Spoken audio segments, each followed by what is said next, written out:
It's pretty obvious what the Chicago Bears' biggest need is this offseason. But once Ryan Poles addresses the interior offensive line, then what should be his next highest priorities after that?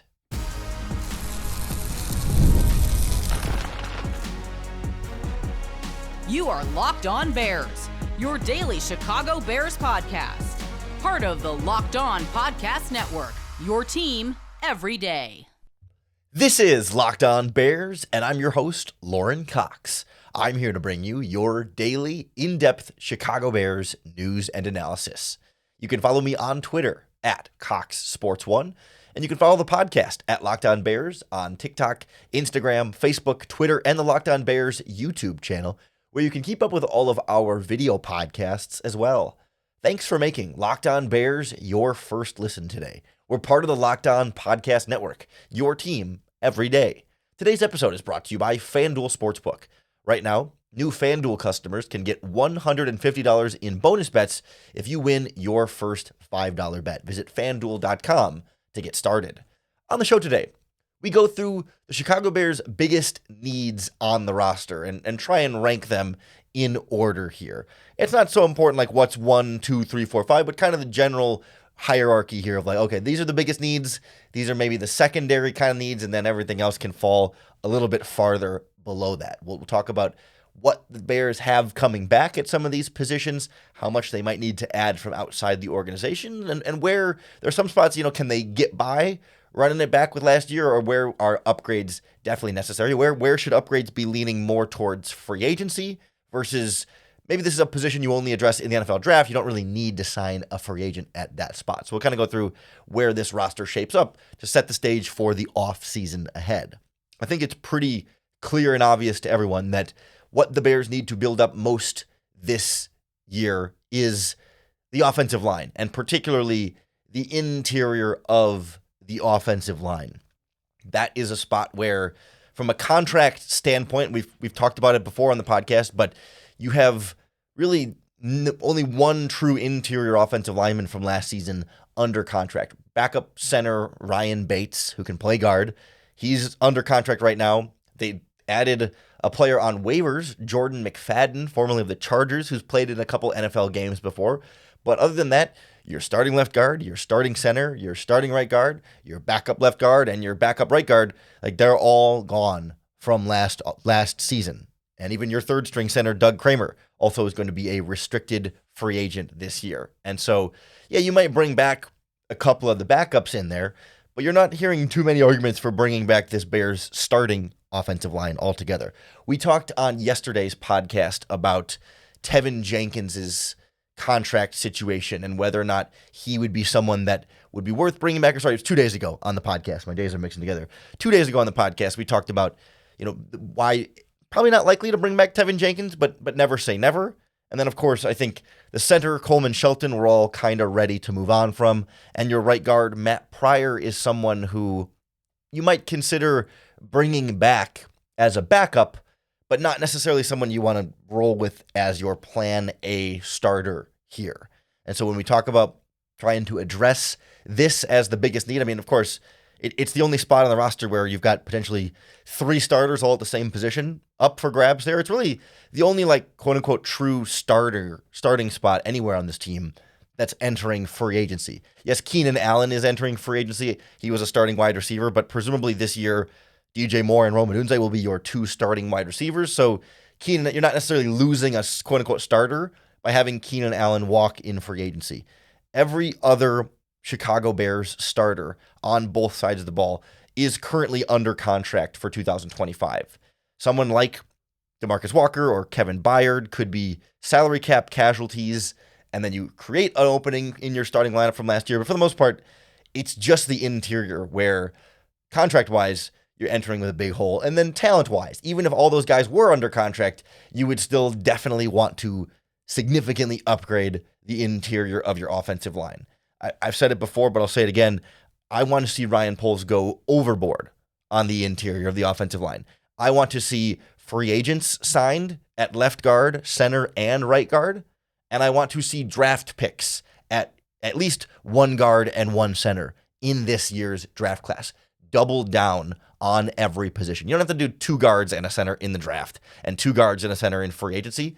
But boy, get me 5 players between the draft and free agency where you'll have 3 of them as starters and 2 of them as backups. Like, that to me is how you properly address this position in a way that the Bears as an organization just haven't properly addressed the offensive line in what feels like my entire lifetime. Maybe there have been, specific years or examples where the line looked pretty good, but like, it's been a while since you've really felt like left to right, all 5 guys you're really comfortable with and don't have any real question marks or concerns. I suppose it's impossible to expect that they can perfectly fix the entire offensive line in one offseason, but man, there's a great opportunity here to go out and get some veterans in free agency that might not cost as much as Trey Smith from the Kansas City Chiefs, but might be a little bit older that you could have as like stopgaps to just give you some solid aging play there, even if they're not going to be long-term pieces for you. But then the guys you take in the draft at guard and center, you can develop on the bench for a year or 2 and have them take over. Or if they, if one of the veterans gets hurt, that rookie can get plugged in there. And if you drafted them early enough, they should be ready to go because of the talent that you invest in that position. And you really, the Eagles and other teams have showed us, you get what you pay for, you get what you invest out of the offensive line. That to me is pretty clearly above and beyond where the biggest needs are. I also think when you look big picture at this roster, okay, interior offensive line, biggest need. I want to go through, and we'll go through, sort of the next needs there. There's only a couple spots that I look at and say, you don't need to touch it at all, right? Of course, like most positions on the roster, yeah, if you want to add a better backup in there or whatever, like sure. Like there's, no one's going to get mad at you if the Bears wanted to sign a veteran quarterback. I've seen people float out like, Joe Flacco or Teddy Bridgewater or something. Like, I don't think that's a dumb idea. I just don't think it's necessary. Like, you don't need to do anything at QB. If you get through the entire offseason and it's still Caleb Williams and Tyson Bagent as your 2 quarterbacks next season, I think the team will be just fine. You don't have to address quarterback in any way. I don't think you need to address the right tackle position at all. You've got Darnell Wright. I think you're feeling pretty good there. You'll need maybe another backup offensive tackle, but you can put that in the left tackle category if you want to and say, okay, you're good at right tackle. No need to explore any kind of upgrades there or significant moves at that spot. And then the third one, which is a little bit of a surprise, but I do think they're in a pretty good space, is cornerback. CB, not QB. CB, defensive back on the outside there. Now, it's worth noting here that Josh Blackwell, your backup slot cornerback, and Jalen Jones, one of your backup outside cornerbacks, are both restricted free agents. But that feels like a position group to me at cornerback in particular, that if you run it back with everyone you had last season, Jalen Johnson, Tyreek Stevenson, Kyler Gordon, Terrell Smith, Josh Blackwell, and Jalen Jones as the backups in there, that's a fine cornerback group. And I'm not going into this offseason feeling like, man, the Bears really got to get an upgrade there, or they really got to get better depth there. It wouldn't surprise me if they wanted more competition for Tyreek Stevenson, but I think with Stevenson and Terrell Smith switching over to a new defensive scheme that's going to play a little bit more physical man-to-man coverage, be a little bit more aggressive, and you've got younger guys like Jalen Jones and Josh Blackwell on the depth chart there, I really don't feel like the Bears need to go out and make any additions really whatsoever, other than, I guess, bodies to fill out the training camp roster. But I would leave cornerback, I would leave quarterback, and I would leave right tackle alone this offseason. Every other position on the roster slots somewhere in this list of like, yeah, they should probably address it in some way, shape, or form, but some are obviously more significant than others. So after the obvious interior offensive line fixes, what's next? What's priority number 2 then for Ryan Poles, and where do you start to fill out some of the rest of this roster with upgraded talent? We'll kind of go through the next biggest priorities and where some are better addressed in free agency and others are better addressed in the NFL draft next on Locked On Bears. This episode of Locked On Bears is brought to you by FanDuel Sportsbook. When the game tips off, the action is just getting started in the NBA, and there's no better place to get in on it than with FanDuel, America's #1 sportsbook. With FanDuel, you can place live bets throughout the game. So even if you miss the opening tip-off or you want to bet on a fourth quarter comeback, you can stay in the action. And if you're looking for an even bigger payout, you can combine your live bets into a same-game parlay. The live betting feature keeps every moment of the game exciting. If if you want to pick a player to hit a clutch three or whatever it is, you can feel like you're never going to miss your chance. And the FanDuel app is super easy to use. When you win, you get paid instantly. Right now, new FanDuel customers can get $150 in bonus bets if your first $5 bet wins. Just visit FanDuel.com to get started. That's FanDuel.com for your shot at $150 in bonus bets.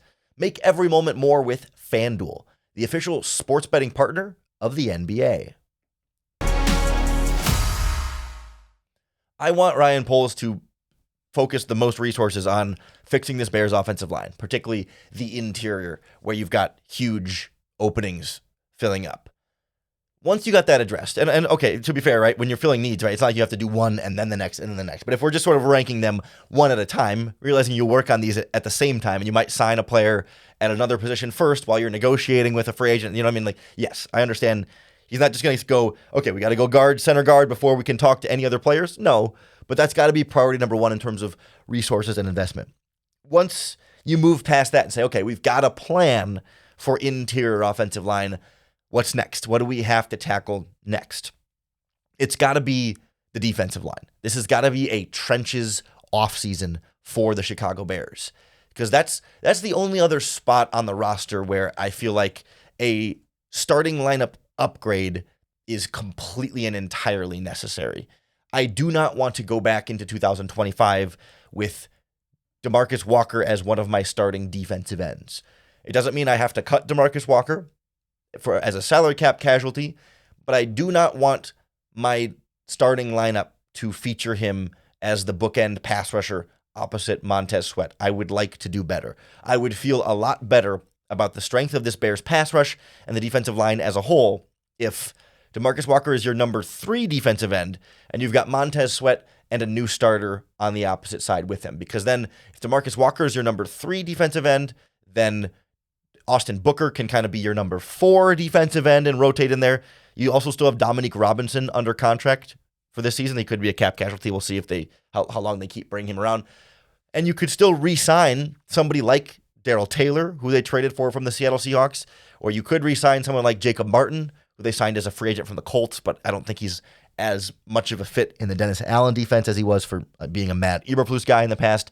But you'll have plenty of defensive end depth there. If it's Sweat and a new guy and Walker and Booker, and maybe you bring back Darrell Taylor and you still have Dominique Robinson, like boom, now you've got depth at the defensive end spot. Now you can rotate in pass rushers. You can keep guys fresh. You can, again, take a page from the Philadelphia Eagles and like never run out of pass rushers here. Now that doesn't mean you have to trade for Myles Garrett or trade for Micah Parsons or whatever to go out and get that type of new starter. You don't have to spend another $20 million a year on a defensive end contract, but I want someone who's a little bit better than DeMarcus Walker as your starter there. Not that Walker is terrible, but like he's like, average-ish type of defensive end in the NFL. Like he's a rotational guy in my head, and I think to me that's where I want better for this Bears team. Whether that's a veteran like, people have talked about a Khalil Mack reunion in Chicago and what that might look like at this stage of his career. I'm not sure if that's necessarily, super likely at this stage of the process. So I think he may command a little bit more than what the Bears go to. Josh Sweat for the Philadelphia Eagles would be fun, but again, he might be more than they want to spend. We'll kind of see. But I think there's a few different options. We'll go through these guys more, particularly in the future here, of like get another pass rusher here, whether that's in free agency or the NFL draft. If it's a first round pick who you can count on as a starter pretty much right away and still have DeMarcus Walker rotate in, so the rookie doesn't have to be your do everything kind of defensive end. I'm fine with that. It doesn't have to be a big free agent signing, but I want an upgrade at that spot one way or another. They also, though, need to address defensive tackle. These are both positions that I think require fairly significant investment. Not as significant as the interior of the offensive line, but like this is a really, really deep draft for defensive tackles. Like I saw there's like 42 defensive tackles or something have been invited to the combine alone. This is going to be a year where you can find really good defensive tackles in the second, third, fourth, maybe fifth round of this draft. Get one. If you want to go out and get somebody in free agency as well, like I just don't think at this stage of the process, it's too early to give up on Zach Pickens as a young defensive tackle. But at the same time, we can't assume that he's going to magically get better. Like, I still think his young career is very salvageable and he can still develop into a quality defensive tackle. I think, though, we would be foolish to count on that happening right away this year. Like, I think the Zach Pickens conversation is going to be a slow developing one to still be able to get real value out of him as a third-round pick. But I kind of think of this defensive line as having Gervon Dexter at one spot, Andrew Billings at the other spot, and then a need for more talent the rest of the depth chart. I want a better rotational pass rusher behind Gervon Dexter.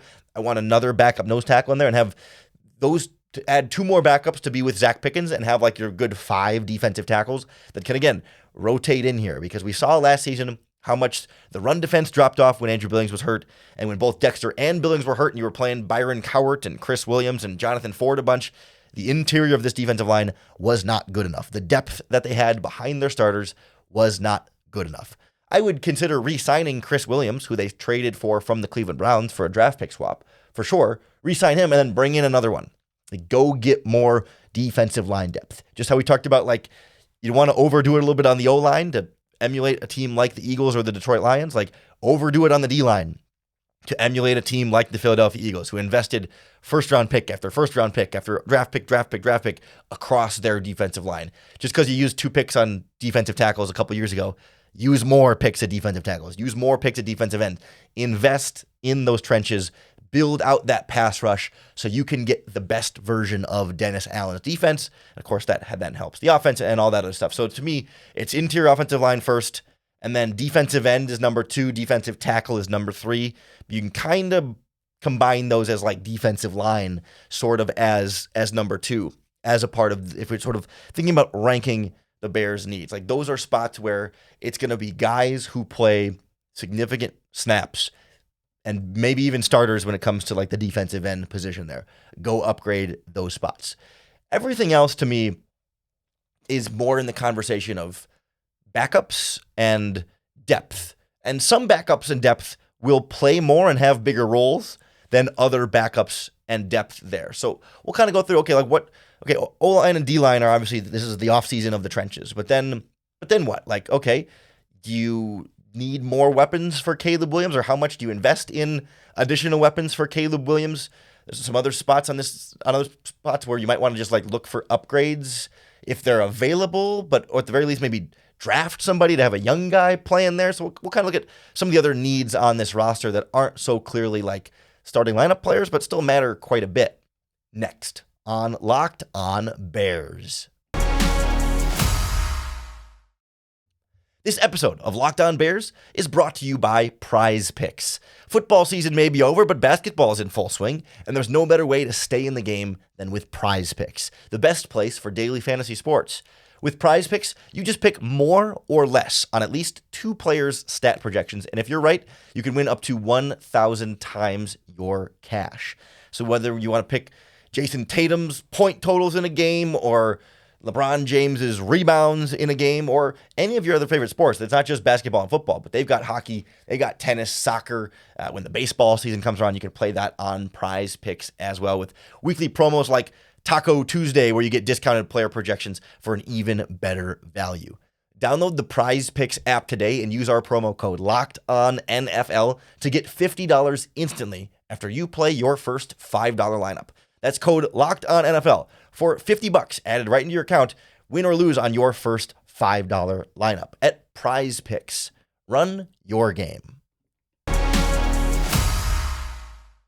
So once you address the starting lineups of O-line and D-line, you can look at this Bears 22, the starting 22, and say, okay, all in all, you got a pretty solid group there that you can go into the season with. But you're going to want to have better depth, because some backups rotate in at key positions, and on other spots, you're one injury away from having a bottom of the roster guy in there, and you might want to have just a slightly better option than what the Bears have had in the past at some of these key positions. And so after O-line and D-line, I think I start first with a caveat here, and it's that I fully expect the Chicago Bears will release tight end Gerald Everett as a salary cap casualty. He was a guy that Shane Waldron wanted them to bring in. Shane Waldron helped bring him in. He underproduced drastically and is now, a significant salary cap hit this season, well above what his production justifies. And I think they will part ways at some point, probably in the next couple of weeks. This is about the time of year when the Bears start to make their salary cap cuts. And so if the Bears then cut Gerald Everett this winter, the only tight end you will have under contract is Cole Kmet. You're going to need a good number 2 tight end, a number 3 tight end in there as well to have not only just have depth at that position, but Ben Johnson will use 2 tight end sets on offense a decent amount. Like they're going to be a 3 wide receiver team primarily, which, spoiler alert, is the next biggest need after tight end. But like number 3 tight end, number 3 wide receiver and number 2 tight end are right here like neck and neck. You could kind of argue one versus the other. I may even go number 3 wide receiver, maybe a bigger need based on how big the role might be in this offense, but you need to address both. Like this comes next. It's like O-line is 1, D-line is 2, and then number 3 is like depth at receiver, like tight end and wide receiver. You're going to need guys here that will be backups, but also will play a significant amount. Because, of course, like when you think about the offense, if you got 1 running back in the game and 2 wide receivers in the game and 1 tight end in the game, that's only 4 of your skill guys. So on any play, you're either going to need that 3rd wide receiver or that 2nd tight end, or I guess a 2nd running back. But for the most part, you're going to have these guys a part of your offense in fairly significant ways. I think the Bears have some nice flexibility at both of these spots where, because your starter is so well entrenched, you don't need it to be the best number 2 tight end in football. And you certainly don't need it to be the best number 3 wide receiver in football. We talked, again, 2 days ago on the podcast about how if Keenan Allen's price tag is on par with some of the other 32, 33-year-old wide receivers in football, he may cost more than what the Bears want to pay for a number 3 wide receiver. But there's guys out there like, say, Tim Patrick of the Detroit Lions, who was the number 3 wide receiver for Ben Johnson in Detroit, who might be a good fit to just follow him here and be the number 3 wide receiver here, and certainly be a heck of a lot cheaper than what someone like Keenan Allen would cost, because Tim Patrick played on a veteran minimum contract this past season. I'm guessing he might get a little bit more than that this offseason, but nonetheless, you can still get quality number 3 wide receivers that don't cost you $10 or $15 million a year and can be important factors in your offense. Same kind of thing at number 2 tight end. Like we'll spend time in the future again going into more like specific players who could be targets at these big positions of need. But this past season, Gerald Everett, in terms of a per year average, was making $6 million a year. He was in the top, 1, 2, 3, 4, 5, 6, 7, 8, 9, 10, 11, 12, in the top 25 highest paid tight ends in football. The Bears' number 2 tight end was, I think, the 2nd highest or the 3rd highest paid number 2 tight end behind Noah Gray of the Chiefs and Juwan Johnson of the Saints. I'm trying to double check. On the Rams, Colby Parkinson was a higher paid number 2 as well. But among the highest paid, top 5 highest paid number 2 tight ends in the NFL. The Bears do not need the top 5 highest paid number 2 tight end in the NFL. It can be a little bit more of a, average run-of-the-mill type of a guy. Like in Detroit, right, they had Sam Laporta this season. Their number 2 is a guy by the name of Brock Wright, who was an undrafted free agent. They signed back in 2021, spent his first couple seasons on the practice squad, and eventually, worked his way up into being a number 2 guy, but not a guy who ever, would never be on your fantasy team, Brock Wright. This is not some sort of big-time play-making tight end to be the backup to your high-quality starter. Yeah, the Bears don't need that. Get a guy who can block pretty well and maybe catch a few passes out of the backfield. You should be fine in that regard. I'd bring back Mercedes Lewis as a number 3 tight end if he wants to come back. I certainly would consider something like that, but you don't need to go over the top at tight end. You could draft a tight end in the 3rd, 4th, 5th round and maybe have somebody be a contributor in that regard. Same thing at wide receiver, right? You've got really the only wide receivers you have under contract right now are DJ Moore, Rome Odunze, and Tyler Scott. So I'd like to upgrade from Tyler Scott and not have Tyler Scott be your number 3, but if you get somebody better than Tyler Scott to be your number 3 and then make him your number 4, and then you can bring back some other guys to be 5 and 6 or whatever special teams players, but like get me a better number 3 than Tyler Scott, but that could be a rookie, in the 3rd round, or 4th round might be asking a lot there, but if you sign a veteran like Tim Patrick and then draft a rookie in the 5th round, like I don't think that's a bad wide receiving core altogether. Moore, Odunze, Patrick, Scott, rookie, Sure. I think that's a fine group. You don't need it to be Keenan Allen. You don't need it to be some potential 1,000-yard receiver there. Ben Johnson has never had 3 wide receivers that are all playing at a high level in his offense. He usually has 1 or 2, and that's plenty for what he wants to do. You still need a third wide receiver with some talent, but you're not feeding him the type of targets and opportunities to be justifying a $10 or $15 million a year salary for that third wide receiver spot. Like, you can spread that money, again, more back to the offensive line. So that's where, like, weapons kind of come next. O-line, D-line, some weapons there. You're going to need a number 3 running back. You can kind of throw in here. I guess if you wanted to try and upgrade from DeAndre Swift, you could, but you've got Swift and Roschon Johnson under contract. Like, that to me is fine. Get a number 3 running back in there, and Ben Johnson on a better offensive line should be able to get more out of these Bears running backs than what you had last season. Then it comes down to, like, luxury from here, right? The rest of the positions. I want to see the Bears draft a safety. We've talked about the Kevin Byard and Jaquan Brisker situations a decent amount, so we don't need to rehash the whole thing, but Brisker's injury history, Byard's age. This could be the last year for either of them as Bears safeties, and you don't really have an heir apparent on the depth chart. You have your backups from last year under contract, Jonathan Owens and Elijah Hicks, so there's not really a need to go out and sign a free agent safety unless you cut Kevin Byard.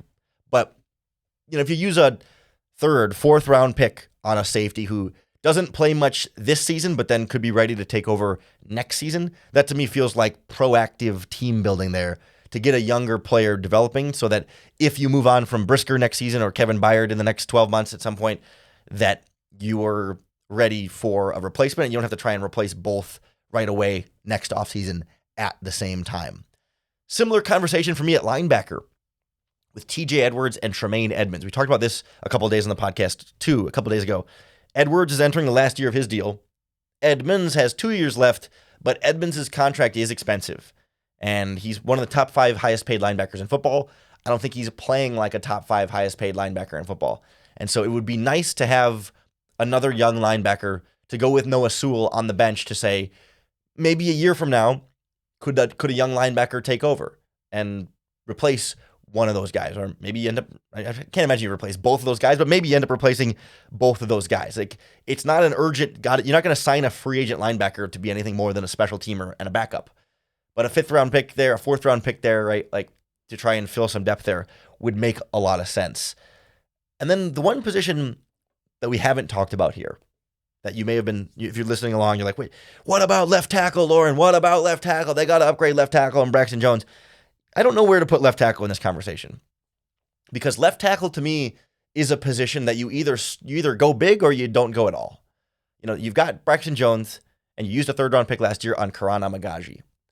So to me, there's no point in using a 5th round pick on an offensive tackle here. I mean, not no point, but it wouldn't move the needle much to use a 5th round pick. Even a 3rd round pick on another offensive tackle, like, is that moving the needle much for me? Like, it feels to me like you either get a left tackle in the 1st round or you don't really draft one.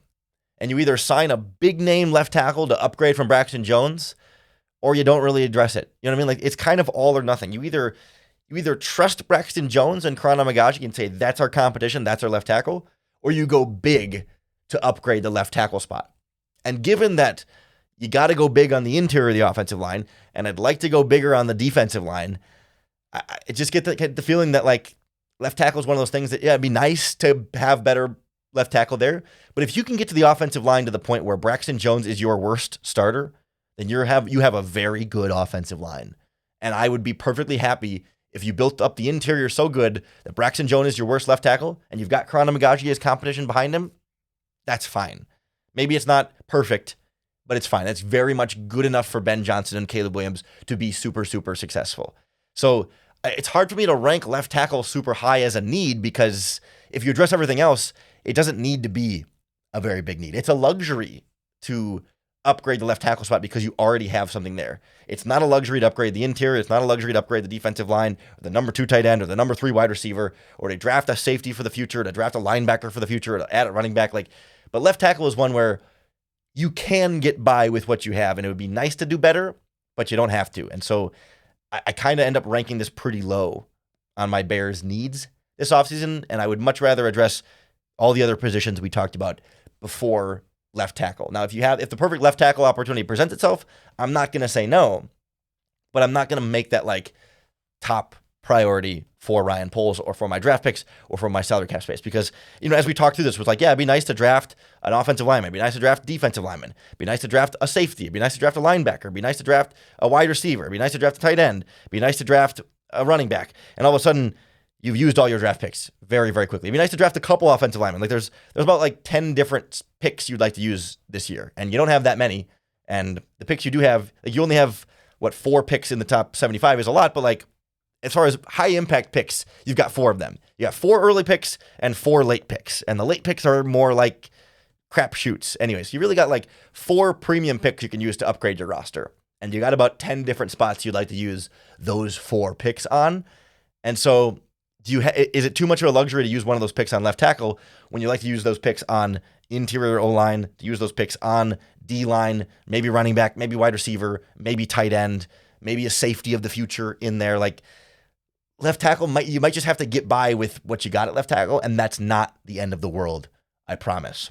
I also promise we're going to go through some free agent targets for the Bears at these positions of need all throughout the offseason. So make sure you keep tuning into Locked On Bears, hit that subscribe button on YouTube or wherever you listen to podcasts, because that's going to be the best way to keep up with all of our daily, in-depth Chicago Bears news and analysis.